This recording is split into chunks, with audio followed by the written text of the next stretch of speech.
So today we're going to lean into the numbers and take a look at two valuable metrics for evaluating income producing real estate properties.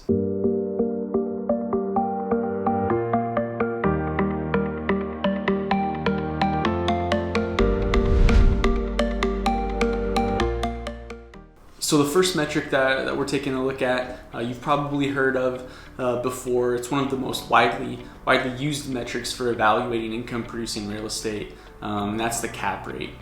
So cap rate, short, obviously for capitalization rate, and really it's all about the value, the market value of the property and the income that it can generate. So when we look at cap rate, we take the net operating income that's generated from the property and divide that by the current market value. And the result is your cap rate. So the way to read a cap rate is the higher the income generated from the property versus the market value, the higher the cap rate. If someone's looking to buy a property, you're potentially looking for a property with a higher cap rate because there's more income versus the price that you have to pay to purchase that property.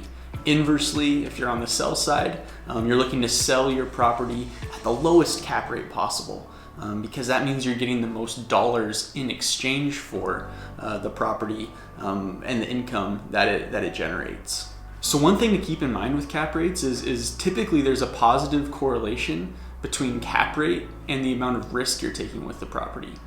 So the higher the cap rate, theoretically the higher the risk for that property. But this is admittedly one of the areas where your market expertise can come into play. So real estate markets are not efficient. Some will argue the stock market is efficient just due to the vast availability of information in the level playing field that happens there. But that isn't the case for real estate.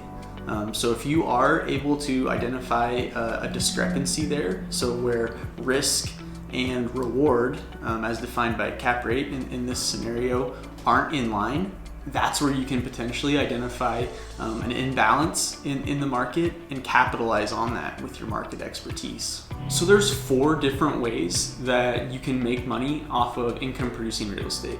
The first one is obviously income. Secondly, you have the appreciation of the property. Third, the tax benefits that are associated with real estate. And lastly, we have amortization or debt, leverage. Being able to use a smaller amount down to purchase a property, take a loan out for the rest, but then you own the whole asset.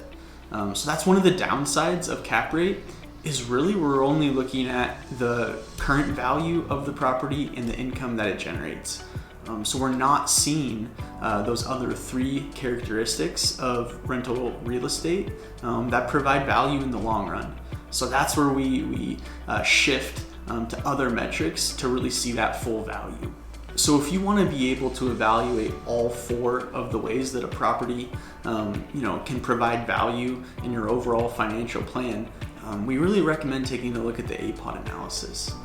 So APOD stands for Annual Property Operating Data. It's a metric that was created by the CCIM, and really there's a lot more that goes into it than a more basic cap rate, but the value of the output can also be significantly greater. So in order to generate an APOD analysis, you're typically going to need a tax return.